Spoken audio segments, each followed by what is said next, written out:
Hey folks, welcome back to the kitchen here at Mark Kelly Farm.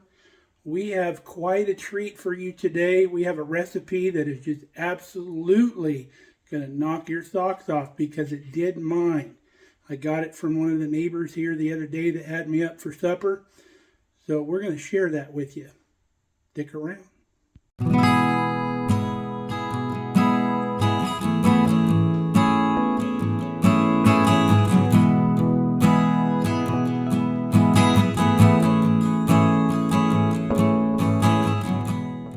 So this special recipe is called Hot Fudge Pudding, and it's out of a really old cookbook. My neighbor allowed me to take a snapshot out of the cookbook so I could have the recipe. The nearest I could explain it to you is if you've ever had one of those chocolate lava cakes that's got the warm, gooey center in the middle.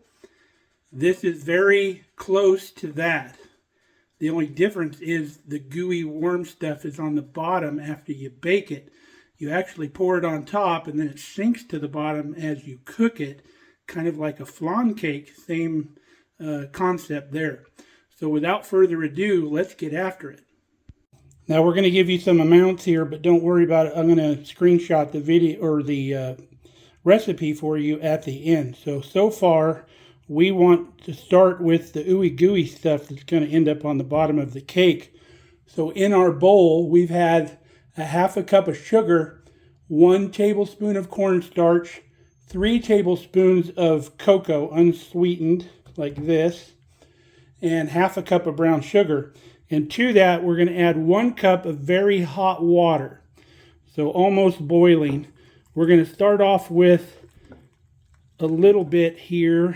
Well, that's most of it, I guess, but it'll combine much easier if we don't add all of it right away.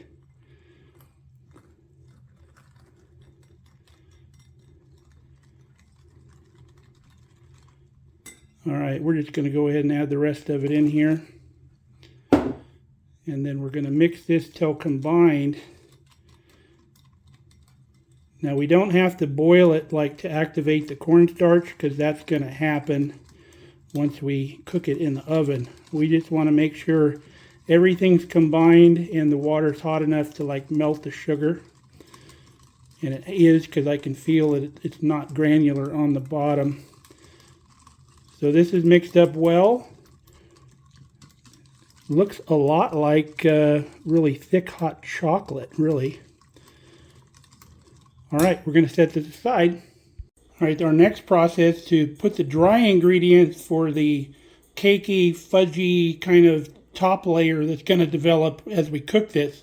So in our bowl, we have a cup of all-purpose flour, 2 teaspoons of baking powder, 3/4 of a cup of sugar, half a teaspoon of salt, 2 tablespoons of unsweetened cocoa, and then over here we have a half a cup of milk, and in that I got 1 teaspoon of vanilla. And then over here we have 2 tablespoons of melted butter, and over here we have a half a cup of nuts. So we're going to mix our dry ingredients together just to kind of combine it so we have like an even color before we put in our wet ingredients. The instructions don't call for this, but I always like to do this when I'm putting wet and dry together. I make sure the dry is well combined first. That way we make sure whatever baking powder, baking soda, whatever you have in there is well distributed. So now we're going to go with our milk and vanilla. And I'm also going to add our 2 tablespoons of melted butter. And we'll give this a stir till it's well combined. And we'll come back when that happens because it's going to take a minute. All right, we've got it mixed. I'm quite sure you don't want to overmix that. So now what we're going to do is we're going to spray our baking dish, or you can butter it, whichever you like to do. I also forgot to mention that you preheat your oven to 350. I always forget that, but we started the oven before we started this process, of course. So we'll get this oiled up, and then we're going to put our batter in first. All right, got our 8x8 square baking dish sprayed. Right before we dump it in, we're going to stir in our nuts. I'm using walnuts because that's what the bag I had open. You can use any nuts you like. Now, one of the things I really like about this recipe, that it doesn't call for a box of this and a can of that. This is a purely scratch-made recipe, which are always the best. Got it in the pan. Now, I just remixed this real quick just to make sure everything was incorporated. You pour your sauce right over the top of this. Just like that. Got a little bit there in the bottom, but that's not going to hurt anything. But feel free to let your kids lick the spatula too, because there's no raw eggs in this. Not that it stopped me when I was little. So this goes in a 350-degree oven for 30 minutes. Now the reason I'm making this dish is because I have a doctor's appointment this morning. They're going to do some kind of scan on my leg because I've been losing a little bit of feeling in my feet. I'm sure it has to do with my diabetes, of course. But love my doctor. She's a sweet lady, and she's got a sweet tooth just as big as mine. So I always like to take her a treat when I'm going in to where Kelly works. It's the same place. So I always try to bring her a treat when I have an appointment. Look, it's magic.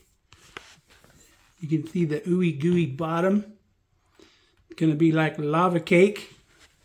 Now this is a magic trick you can do with your kids. They'll love it.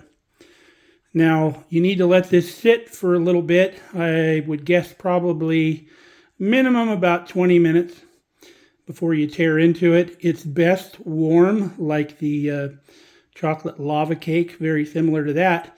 But it's also very good cold, and the bottom in there still stays like a pudding, so you're not going to lose that effect. So as promised, I'm going to flash the recipe on the screen to where you can screenshot it if you like. So here it is.